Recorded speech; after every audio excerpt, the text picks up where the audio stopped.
The fair is open! The city fair was begun in 1970 to lure more people and business back into the city, and it did. And the moldering metropolis began a transformation. The construction of Harbor Place over strong opposition won the city national publicity. And with the addition of the National Aquarium, the Maryland Science Center, the Six Flags Power Plant Amusement Center, and numerous new hotels, the once shabby waterfront became a tourist attraction. Well, we've traveled quite a bit around Europe and the United States, and we think this place is somewhat unique. Oh, yeah, it's beautiful. This area is, anyway. And more people are moving into the city. Some real estate firms lead caravans of prospective home buyers through changing neighborhoods.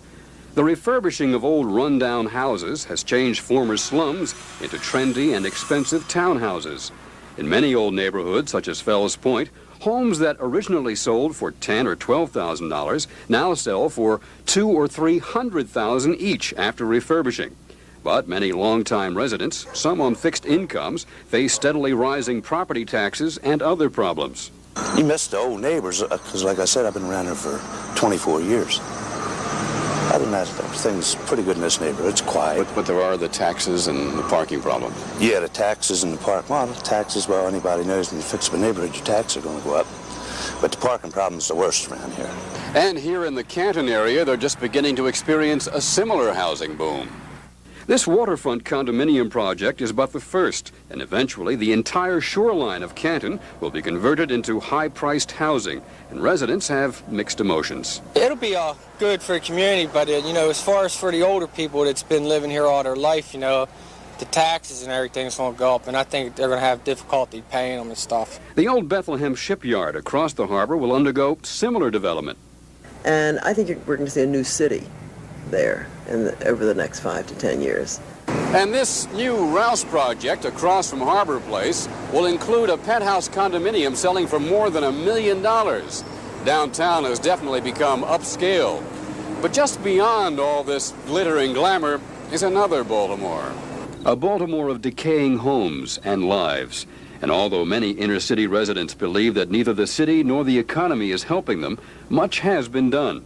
We obviously have a large, poor population that is in desperate need of housing that's scaled to their affordability, and we've spent an awful lot of time and effort over the last 10, 12 years really using every federal, state, and local instrument as creatively as we knew how. And I think the proof is in the pudding. We have about 31,000 new and rehabbed housing units. More high-rise housing is also being built, but it's mostly high-priced, leaving only the high-rise projects for the poor, where they must live with roaches and rats and violence, much of it drug-related.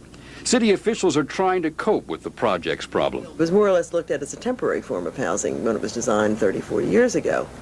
Now it's unfortunately much more of an intergenerational way of life, and we want to work to move people up and out, so they can become economically self-sufficient.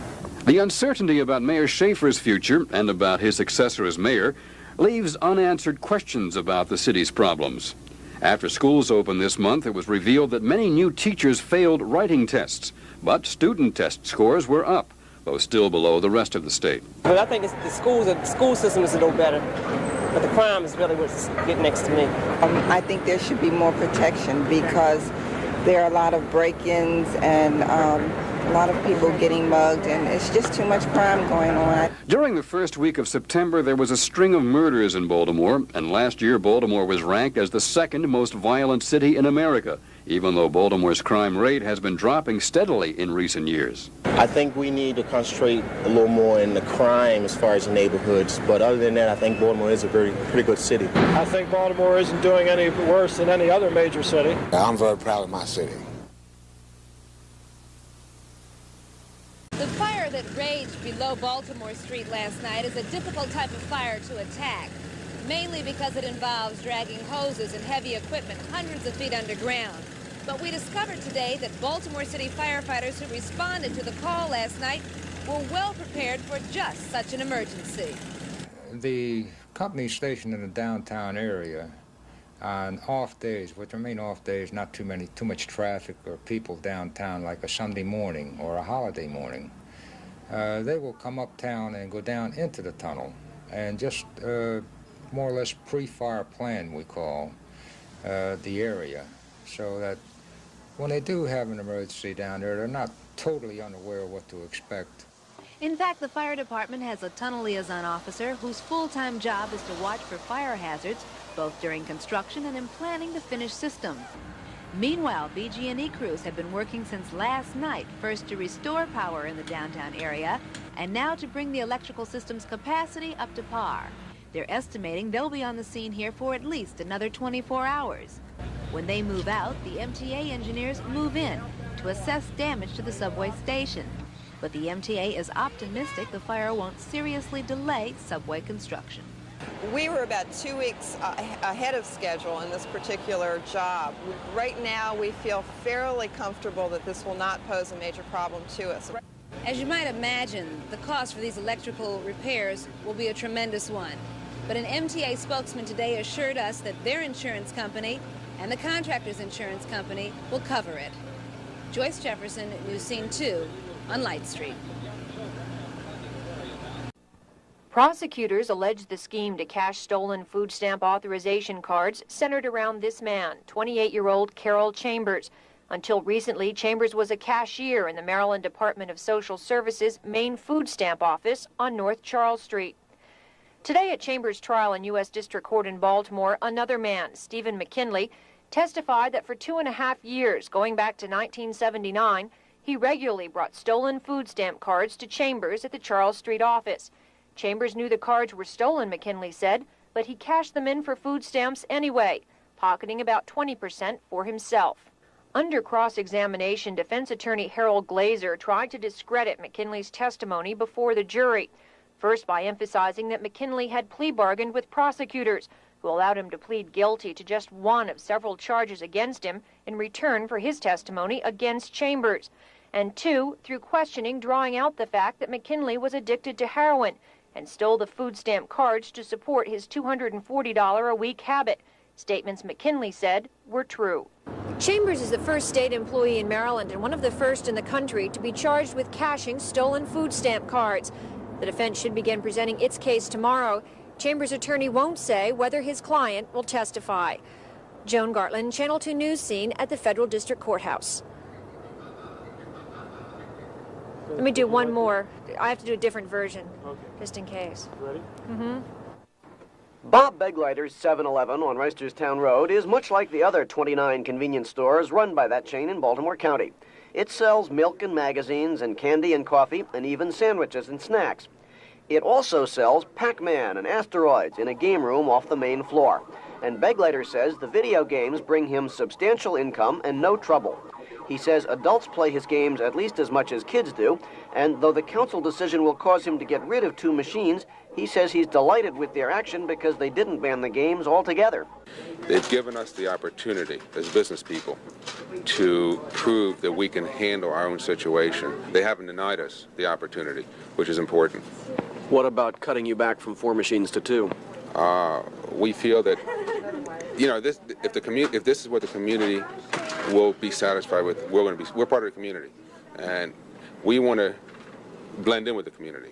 By licensing the machines the way they're going to do it, they will take, if someone can't handle their own situation, they will take the machines away, number one, which protects the community. By cutting it down to 2 machines, it'll protect the community. You already think you've shown that you can handle these machines in your store? 100%. The machines, we have never had any problems with our machines. The new rules limit to 3 the number of games any store can operate, and says there may be only 1 per 1,200 feet of floor space. That will limit most stores to 2, but they say it could have been much worse. I'm Andrew Barth, Channel 2 News Scene, Baltimore County. How long is too long to be without a television set you've paid your hard-earned money for? Well, Patricia Gray wrote Contact 2 saying 5 months is too long. It seems Ms. Gray bought a black and white TV from Luskin's on Park Heights Avenue August 1st, 1981. She paid extra for a 1-year service warranty. On February 1st, she had some problems with the set and took it in to be serviced. You might say the picture went downhill from there. Approximately 2 months later, Luskin said the TV was fixed, so Ms. Gray picked it up in April. But she noticed a few days later it was still having some problems, so it went back into the shop. In May, she was informed the set was again fixed. She went to pick it up on May 31st, but it couldn't be found in that store, in the service center, or in the 29 other Luskin stores. 3 weeks later, when Ms. Gray's TV still hadn't been located, she wrote Contact 2. We wrote to Luskin's, and the TV did turn up in mid-July, but it was still broken. They wouldn't even tell me where it was for the 2 months, where they found it at, you know. But they was looking for it for 2 months. Finally, on August 7th, Ms. Gray's TV was ready to go, almost. This time, the outside of the set had been damaged during servicing. He couldn't tell me anything about the dents or the scratches, okay? But he did sign my service ticket saying that he was aware that when I came to pick it up, it was damaged. He was sure it was damaged by the service department. Now the picture brightens. Thanks to Jerry Weaver, head of customer service for Luskin's, and Jack Luskin himself, Ms. Gray's service warranty has been extended for 6 months free of charge, and at 4 o'clock this afternoon, she picked up the set again, this time in a brand new cabinet. It's a miracle, you know. Finally, after all we've been through, I can't believe Jack Luskin himself has really talked to somebody, you know, because I just felt as though he didn't care. Well, let me say this about that. The top man in any business cares. In a large business, it's just sometimes a little difficult to get the top man's attention to every slip-up. So if we can help you, write me. Ed Hanrahan, Contact 2. Last night's subway tunnel ignited here under Baltimore Street between Light and Charles. As you can see, BG&E crews are on the scene right now making repairs above and below ground. However, power has been restored to the 18 buildings which were blacked out overnight. Traffic here, as you can see, is pretty much back to normal, although there are a couple of lanes blocked because of repair crews. Last night, this same area was crawling with more than 100 firefighters battling fire and smoke swirling from underground. The fire melted 6 underground power cables supplying 18 downtown buildings, including police headquarters, the aquarium, and the Hyatt Regency. Power was restored to all those buildings by 8 this morning. BG&E workers have replaced 70 feet of 2-inch copper cable, but they're still working to repair the system's backup capacity so it can handle extra output needed in the event temperatures soar and air conditioning in the area is turned up. MTA spokeswoman April Clark explained that what burned last night was a fiberglass construction mold that was to be used for pouring the subway station's ceiling. The MTA is optimistic the fire will not mean big delays for subway construction. We were about 2 weeks ahead of schedule in this particular job. We were getting ready to pour concrete for the ceiling in the early part of September. Right now, we feel fairly comfortable that this will not pose a major problem to us. Of course, we're going to have to look around more today and get a better idea of the extent of damage, but we feel fairly good because we were ahead of schedule here. This afternoon, after fire debris is cleared, MTA engineers will go underground to assess the damage. Joyce Jefferson, News Scene 2, Baltimore and Light Street. Residents of the inner city Boyd Booth Group say they decided to demonstrate in front of Morton J. Miller's West Baltimore office, Sydney Realty, because they were fed up with unkept promises. The group says it's written many letters and had a lot of talks with Miller about the concerns, but nothing's been done. We came down to talk to him about fixing up the people's houses. Okay, we have families in the neighborhood that do not have a heating system, and the windows are all messed up. People have to gather in one room to stay warm. Miller, who owns a number of residential properties throughout the city, agreed to meet with residents 4 at a time. The first foursome went to talk, but the meeting was over in minutes. The group says it asked Miller to agree to sign a paper stating he would take care of house repairs. They said he refused and said the demands were unreasonable. I asked Miller if I could talk to him about the complaints. He said maybe next week. About 13 of his properties are in the Boyd Booth section of the city. Adele Redden and her husband purchased this house at 2149 Holland Street for close to $20,000 last year. Adele says Miller promised to make much-needed major repairs. Since that time, she says he's only made one minor repair. He did send somebody out on the roof, and that's all he did was just tar. I haven't seen no debris coming down or nothing, just put the tar on there. A private contractor who evaluated the Redden's house says it, like the other Miller houses in the area, are in desperate need of repairs. He cited poor plumbing, heating, interior and exterior work as major areas requiring attention. Dolores Ramsey, News Scene 2, Southwest Baltimore. Police say the man they arrested was an employee of the Jonestown Daycare Center in East Baltimore, the center where the crimes allegedly took place. James Alex Green, 28-year-old male resident of Baltimore. He was charged with child abuse, second-degree sex offense, sodomy, and perverted sex act. 5-year-old child indicated to his parents that he had been kissed and fondled by an employee there. Any children who are abused sexually are also being abused psychologically. A child who is sexually abused, depending again on their age, not understanding why this has happened and putting different meanings to the kind of interaction, oftentimes feels guilty and feels like they are the one to blame. And it does interfere with the child's adjustment to adolescent and adult life. I asked Heisner what kind of person would abuse a child. You have an adult who has low self-esteem and who is unable to become gratified by their relationships through other adults. And they are seeking affection as well as sexual gratification from the child. Today, state officials said they've set up a task force they hope will keep the widespread abuse uncovered in New York recently from happening here. They think most daycare centers like this one in North Baltimore are safe. Last year, there were less than 24 confirmed cases of abuse in daycare centers and foster homes in Maryland. Many more cases, almost 1,400, were committed by parents, and most were not sexual abuse but physical abuse. Governor Hughes has set up another task force to study that and has taken to the airwaves to get parents to think about it.